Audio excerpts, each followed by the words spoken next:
여러분 모두를 주님의 사랑으로 환영합니다. 처음 오신 분들이 눈에 띄는데 교회 처음 오면 굉장히 어색하고 여기 와도 되나 이런 생각도 드는데 이 어색한 분위기를 조금 완화시키기 위해서 제가 안 하던 유머를 하나 할 텐데 여러분 웃을 준비를 좀 미리 해주시기 바랍니다.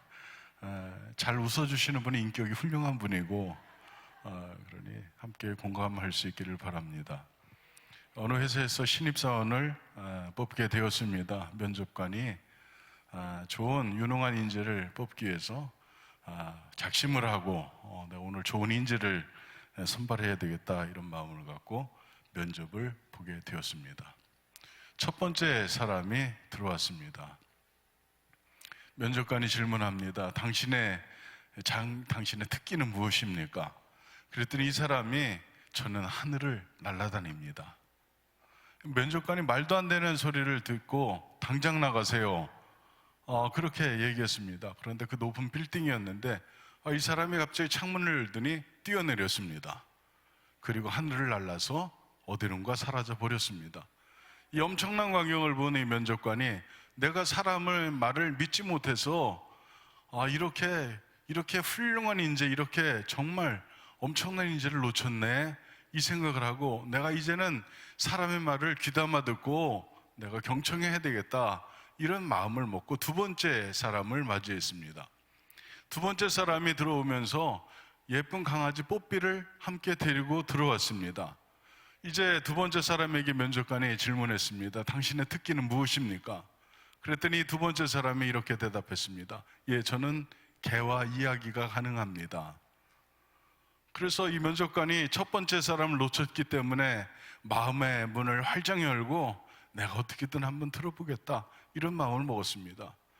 한번 얘기해 보세요. 그랬더니 이 두 번째 사람이 강아지 뽀삐에게 이렇게 말했습니다. 야, 뽀삐야, 영어로 담이 뭐지? 월. 그랬더니 또 질문합니다. 중세시대 때 최고의 권력자가 뭐야? 그랬더니 뽀삐가 대답했습니다. 왕. 면접관이 이제 인내의 한계를 드러냈습니다. 당장 나가세요. 그랬더니 나가면서 뽀삐가 이랬습니다. 임금이라고 얘기할 걸 그랬나? 여러분, 저는 하나님과 대화가 가능합니다. 여기에도 하나님과 대화가 가능한 분들이 몇 분 계십니다. 믿으면 복이 됩니다. 여러분, 생각은 행동을 낳고요. 행동은 습관을 낳습니다. 습관은 인격을 낳고 인격은 운명을 낳습니다. 중요한 것은 여러분이 어떻게 생각하느냐가 너무 중요합니다. 그러니 여러분 좋은 생각할 수 있기를 바랍니다. 여러분의 인생 만사는 여러분의 생각에 달려있다 이렇게 생각해도 틀리지 않습니다. 생각의 우물이 되는 마음에 대해서 잠언 4장 23절은 이렇게 말하고 있습니다. 모든 지킬 만한 것 중에 내 마음을 지키라. 더욱 내 마음을 지키라. 생명의 근원이 이에서 남이니라 이렇게 했습니다. 그러니 여러분 생각 잘 할 수 있기를 바랍니다. 여러분의 생각은 뒤따라 일어나는 행동과 습관과 인격의 씨앗이 되는 것입니다. 그래서 예수 믿는 자의 생각에는 믿음이 있어야 하고 그 믿음이 있어야 되고 선한 방향이어야 하고 그리고 그 선한 방향에는 하나님 나라가 있습니다. 생각의 힘은 우리의 상상을 초월합니다. 세상은 내가 느끼는 것만 보이고 또 보이는 것만 존재하기도 합니다. 세상은 내 마음이 끌리는 대로 있다고 해도 과언은 아닙니다. 여러분 우리가 조화를 보게 되는데 실제로 만져보고 나서 가짜 꽃인지 아는 그런 아주 섬세하게 만들어 놓은 조화가 있습니다. 저도 몇 번 속았는데 그게 가짜인 것을 알 때까지는 그것은 진짜 꽃입니다. 세상은 내가 보는 대로 있기 때문에 그렇습니다. 그러니 여러분 생각에 복되기를 간절히 바랍니다. 신이 나고 기분 좋은 아침에는 날마다 출근하는 그 출근길도 더 넓어 보이기도 하고 더 상쾌해 보이기도 합니다. 그래서 내가 웃으면 세상이 웃는다 이렇게 말하기도 합니다. 해변에 사는 사람에게는 바다가 보이지 않는다고 합니다. 날마다 보는 해변이기 때문에 바다가 보이지 않습니다. 지난번에 저희 해피 투어를 했는데 어르신들 모시고 바닷가를 향해서 바닷가로 해서 저 동해까지 무릉 별일천지까지 갔는데, 그런데 바다를 보면서 와 하는 분들은 한 분도 안 계셨습니다. 그런데 저 충청도에 사는 충청북도 바다가 없는 곳에서 오시는 분들은 바다만 보여주면 와 이렇게 얘기합니다. 여러분도 한번 이렇게 탄성을 한번 내보시겠습니다. 시작. 감사합니다. 우리는 늘상 바다를 보니까 바다에 대한 그 아름다움, 이것이 우리에게 멀게 느껴집니다. 그러나 여러분이 어느 날 저녁 문득 바라본 수평선에 저녁달이 떠오르면 그 순간 야 탄성을 내게 됩니다. 그제서야 바다의 아름다움에 우리는 도취됩니다. 세상은 내가 느끼는 것만 보이고 또 보이는 것만 존재합니다. 그런 우리는 너무나 많은 것들을 그냥 지나치고 있습니다. 느끼지 못하고 보지 못하기 때문에 그렇습니다. 하늘의 별, 저녁 노을, 날마다 저렇게 아름답고 영롱하게 열리는데 우리는 지나쳐 버립니다. 어제 하늘을 보신 분 계십니까? 하늘을 보신 분 한번 손들어 보시기 바랍니다. 네, 이분들은 저는 살만합니다 이런 분들입니다. 하늘을 못 보신 분 한번 손들어 보시기 바랍니다. 저는 요즘 너무 힘들게 지내고 있습니다. 여러분, 하나님께서는 그 아름다운 하늘을 여러분을 위해서 열어놓으셨습니다. 그러니 그 영롱하게 열리는 그 아름다운 하늘을 여러분은 볼 수 있기를 바랍니다. 있는 것도 보지 못하는 쫓기는 인생이 보이지 않는 세계를 본다는 것은 참으로 힘들고 어렵고 불가능하게 느껴집니다. 그분이 나에게 다가오지 않는다면 우리는 하나님을 볼 수도 없고 예수님을 느낄 수도 없습니다. 고난의 비바람이 휘몰아쳐도 저 절망의 시커먼 먹구름을 꿰뚫어 볼 수 있는 믿음의 눈이 있다면 그 위에 찬란한 태양과 빛나는 파란 하늘이 보일 것입니다. 세상은 보는 대로 있는 것입니다. 어떻게 보느냐는 내 자신의 책임입니다. 그럼 여러분, 믿음의 눈을 뜰 수 있기를 간절히 바랍니다. 여러분은 세상을 어떻게 보시겠습니까? 어떤 생각을 가지고 또한 세상을 사시겠습니까? 또 생각의 방향을 여러분은 어떻게 결정하시겠습니까? 그것을 오늘 여러분과 함께 나누고자 하는 것입니다. 1905년에 오 헨리라고 하는 사람이 단편소설을 냈습니다. 그 단편소설의 제목은 마지막 잎새입니다. 그 마지막 잎새는 교과서에서 우리가 공부한 적도 있습니다. 그 마지막 잎새의 내용이 이렇습니다. 늦은 가을 초라한 3층 지붕 및 다락방에 존 씨라는 소녀가 살고 있었습니다. 그런데 불행하게도 이 존 씨는 폐렴을 앓고 있었고 의사는 이대로 존 씨가 생존할 가능성 거의 희박하다, 이제 존 씨는 이 병으로 죽을 것이다, 이렇게 의사도 판단했습니다. 그렇게 하루하루 몸이 약해져 가고 있는 존 씨는 담장에 있는 담쟁이 넝쿨잎을 보면서 그 잎이 모두 떨어지면 나도 죽겠지, 이런 생각을 하게 되었습니다. 그 모습을 보고 있었던 존 씨의 언니는 담쟁이 잎과 너의 생명에 무슨 상관이 있냐고 그렇게 말했지만, 그러나 존 씨는 대답했습니다. 아니야 언니, 저 잎이 다 떨어지면 나는 죽을 거야. 드디어 담쟁이 넝쿨의 마지막 잎새만 남았습니다. 존 씨는 마음의 준비를 하고 있었습니다. 이 잎이 떨어지면 나는 죽겠지. 그런데 안타깝게도 마지막 잎새가 남았던 그날 밤은 유난히 비바람이 심하게 몰아쳤습니다. 다음 날 아침 존 씨는 떨어진 마지막 잎새의 흔적을 보려고 커튼을 열어달라고 부탁을 했고, 그 열려진 커튼을 통해서 보여진 것은 놀랍게도 아직도 달려있는 마지막 잎새였습니다.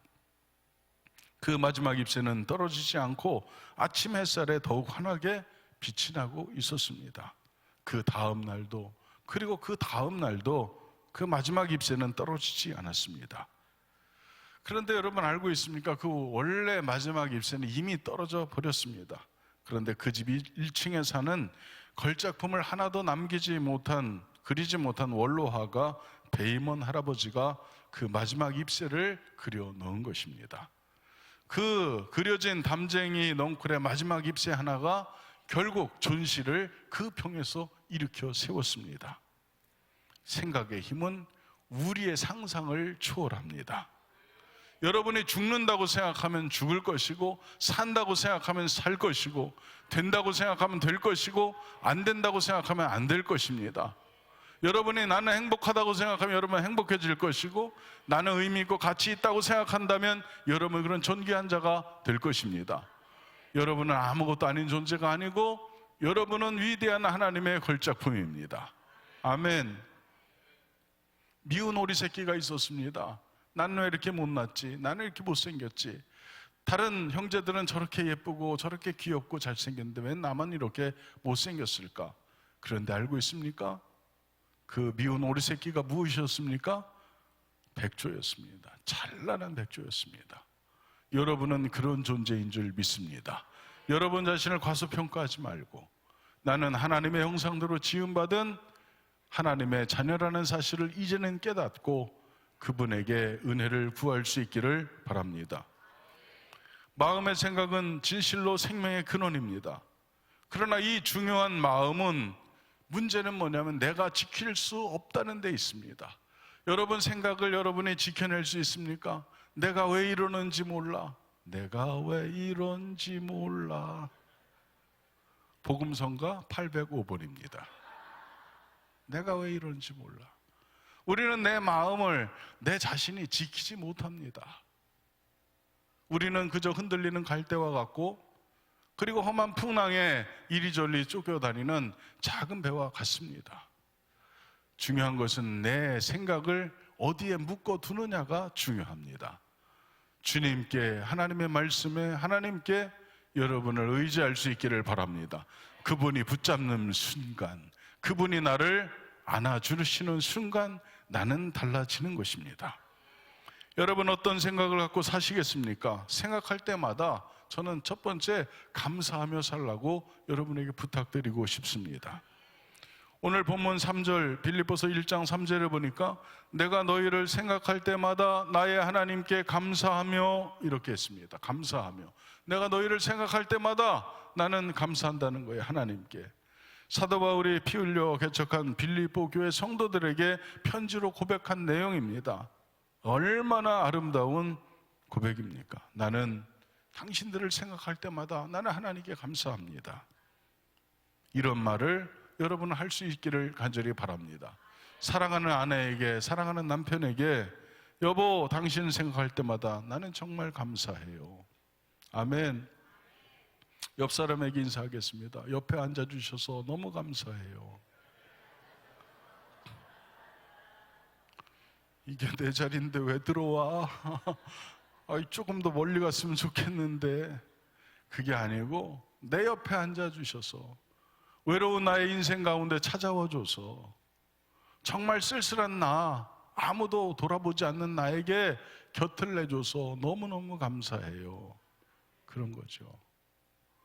여러분 이곳에 자녀들이 있습니까? 부모님에게도 그렇게 고백할 수 있기를 바랍니다. 엄마 아빠 때문에, 엄마 아빠 생각할 때마다 나는 너무너무 감사해요. 아빠가 나의 아빠인 것이 너무너무 감사해요. 엄마가 나의 엄마인 것이 너무너무 좋아요. 아멘. 이렇게 할 수 있기를 바랍니다. 그러면 어깨 떨어진 아빠의 어깨가 올라갑니다. 아빠 힘내세요. 우리가 있잖아요. 우리 꼬맹이들이 저에게 날상 불러줬던 그런 응원가입니다. 여러분도 많이 들어보셨겠습니다. 자녀들에게도 이렇게 여러분 해보시기 바랍니다. 너희를 생각할 때마다 나는 얼마나 기쁜지 몰라. 너희들이 내 자녀로 태어난 것에 대해서는 하나님께 늘 감사해. 그렇게 말하고 그렇게 생각하면 감사가 나오고요. 얼마나 행복할까요? 서로 기쁨을 주고 서로 감사하면 얼마나 행복하고 아름다운 일입니까? 예수 믿는 사람이 예수 믿는 사람의 구별된 모습은 어디에 있습니까? 말할 때마다 감사가 표현되고 있을 때 그는 예수 믿는 사람이 되는 것입니다. 말할 때마다 감사하는 사람을 여러분 한번 보시기 바랍니다. 대개 은혜를 알고 기억하는 사람입니다. 우리 옛말에 은혜는 어디에 새기고 돌에 새기고, 그리고 서운한 마음 어디에 새겨야 된다? 물에 새겨라 그랬어요. 그런데 대개 서운한 마음, 감정, 이것은 나쁜 감정 어디에 새깁니까? 대개 사람들이 돌에 새기고, 은혜는 물에 새깁니다. 은혜를 베풀어 주신 사람들은 그렇게 쉽게 잃어버리는데, 그런데 나에게 조그마한 잘못만 했던 사람 어디 한번 두고 보자, 내가 평생 잊지 않겠다, 내 눈에 흙이 들어가기 전까지는 절대로 용서할 수 없어, 이렇게 사는 사람은 불행한 삶을 사는 것입니다. 여러분은 상처와 원한 그것은 금방 잃어버리시기를 축복합니다. 그러나 나에게 작은 은혜라도 베푼 사람이 있다면 기억할 수 있기를 축복합니다. 그러나 사람들은 반대로 늘 생각합니다. 그래서 문제입니다. 여러분, 밤하늘이 파랗다는 것을 여러분 혹시 알고 계십니까? 밤하늘이 새카만 것만 알지 밤하늘이 파랗다는 것을 여러분 혹시 알고 계십니까? 전에 허블 망원경이라든지 제임스 웹 망원경으로 우주를 관측하는 것을 딱 찍은 것을 보면 하늘이 그렇게 아름다울 수 없습니다. 휘황찬란합니다. 여러분의 눈에 펼쳐진 깜깜한 칠흑 같은 어두움이라고 생각하는데 사실은 그렇지 않습니다. 밤하늘을 찍을 때 카메라 셔터를 열고 20초 동안만 노출해도 파란 하늘이 찍힌다고 합니다. 저도 실제로 찍어봤는데 하늘이 파랗습니다. 짙은 파란색이 됩니다. 살다 보면 까만 밤하늘처럼 앞이 캄캄해질 때가 있습니다. 그때 여러분의 생각의 셔터를 20초만 누르고 있다면 까매 보이던 마음의 하늘이 파랗게 찍힐 수도 있는 것입니다. 힘들고 어려울 때 어려웠던 일을 극복한 기억을 돌아보면, 그리고 조금만 여유를 갖는다면 여러분의 삶이 그렇게 절망적인 것만은 아니라는 사실을 깨달을 수 있을 것입니다. 사실 밤하늘은 파랗습니다. 여러분, 정말 행복하게 살기를 원하십니까? 그렇다면 어떻게 살아야 할까요? 은혜를 기억하며 생각할 때마다 하나님께 감사하며 사는 것이 행복의 비결입니다. 깊이 생각해 보면 얼마나 감사한 일이 많은지 모릅니다. 정말 기가 막힐 정도입니다. 때로 우리에게 어려운 일이 찾아와도 자세히 보면 꼭 그것이 불행만은 아니었습니다. 깊이 생각해 보면 나의 삶의 모든 순간이 하나님의 은혜임을 우리는 알 수 있을 것입니다. 우리는 눈에 보이는 세계만 보지 말고 신령한 세계를, 하나님의 세계를 볼 줄 알아야 합니다. 눈에 보이는 것도 다 보지 못하는데, 그런데 어떻게 보이지 않는 것을 볼 수 있습니까? 사랑과 믿음, 그리고 우리가 생각하는 희망, 용기, 담대함, 이것은 눈에 보이는 것이 아닙니다. 보이지는 않지만 우리의 내면에 꼭 있어야 할 것들입니다. 이것이 없는 것이 아닙니다. 여러분 안에 사랑이 있기를 원합니다. 소망이 있기를 원합니다. 용기가 있기를 원합니다. 담대함이 있기를 원합니다. 믿음이 있기를 원합니다. 보이지는 않지만 실제로 하는 것들입니다. 그러니 보이는 것만 전부라고 생각하지 말고 보이지 않는 세계도 있다는 것을 여러분이 깨닫고 날마다 승리할 수 있기를 바랍니다. 때로는 실패하지만 그것 때문에 우리는 겸손하게 되지 않습니까? 저는 가난한 세월을 참 오랫동안 보냈습니다. 부모님께서 부도가 나가지고 저희 오남매가 30년을 갚았습니다. 목회하면서 첫 목회 40만 원씩 받았는데 40만 원을 계속 적금을 넣어서 그거 가지고 부모님의 빚을 갚기도 했습니다. 정말 성도들이 걸어놓는 새카만 봉다리 아니었으면 굶어 죽었을 것입니다. 여러분, 그런데 그 세월을 지나면서 제 마음이 낮아지고 또 낮아져서 겸손한 마음이 되었습니다. 사랑하는 여러분, 나쁜 것이 다 나쁜 것이 아닙니다. 고난은 우리를 겸손하게도 만들어 줍니다. 이러한 감사의 영성을 가지고 상황을 해석하면 모든 상황은 축복이 되고 축복의 통로가 되는 것입니다. 그러면 어려워도 하나님께서 나를 축복하시려고 연단하시는구나, 나를 작품으로 만드시기 위해서 하나님 그렇게 애쓰시는구나, 내가 그렇게 뜨거운 풀문불 속에 들어가는 것은 하나님께서 나를 작품으로 귀한 도구로 만들기 위한 하나님의 열심이셨구나, 우리는 깨달을 수 있을 줄 믿습니다. 그런 생각이 우리의 기대를 초월하는 축복과 행복을 가져다 주는 디딤돌이 될 줄 믿습니다. 여기서 우리는 꼭 기억할 것이 있습니다. 감사는 생각의 방향을 바르게 잡는다는 것입니다. 원망하고 불평하는 것이 내 생각을 바로잡는 것이 아니고, 감사하는 생각이 내 생각을 바른 길로 인도한다는 것입니다. 잘못된 방향으로 생각을 깊이 하면 감사할 일이 없고 원망할 일만 생겨납니다. 그러나 생각을 감사의 방향으로 조금만 바꾸면 어떤 상황에서도 감사할 수 있게 되는 것입니다. 인생이란 마치 그림과 같다고 했습니다. 밝은 부분도 있고 어두운 부분도 있습니다.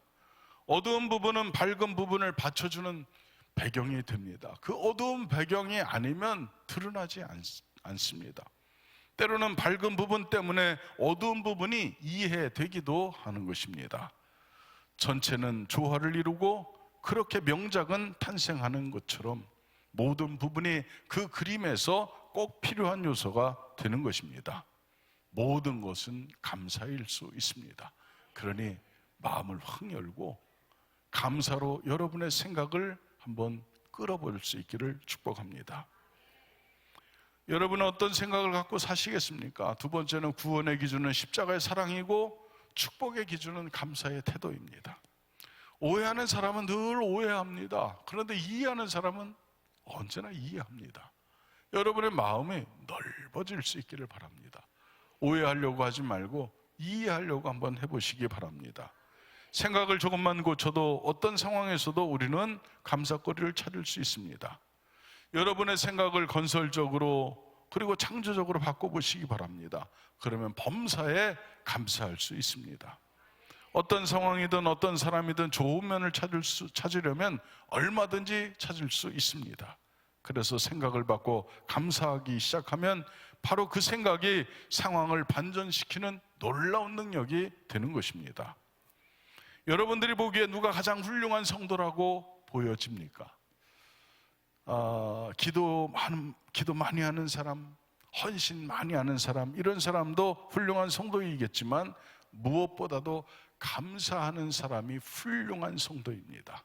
그러니 여러분은 이제 오늘 처음 오신 분도 혹시 계시면 좋은 사람하고 친구 돼야 되는데, 아멘 하셔야 되는, 좋은 사람과 친구 되시기 바랍니다. 부모님이 야 좋은 사람, 좋은 친구 사귀어야 된다 이렇게 얘기했는데, 여러분 어떤 성도가 좋은 성도냐 하면 말끝마다 감사가 계속 나오는 사람이 있으면 그 사람과 친구하시기 바랍니다. 아멘. 감사합니다. 아유 감사해요. 감사합니다. 이 감사가 입에서 떠나지 않는 그 사람이 훌륭한 성도입니다. 그 사람 쫓아다니면 승리합니다. 그 사람 쫓아다니면 예수 만납니다. 그 사람 쫓아다니면 하나님 나라 갑니다. 그 사람 쫓아가면 여러분의 인생의 행복 시작입니다.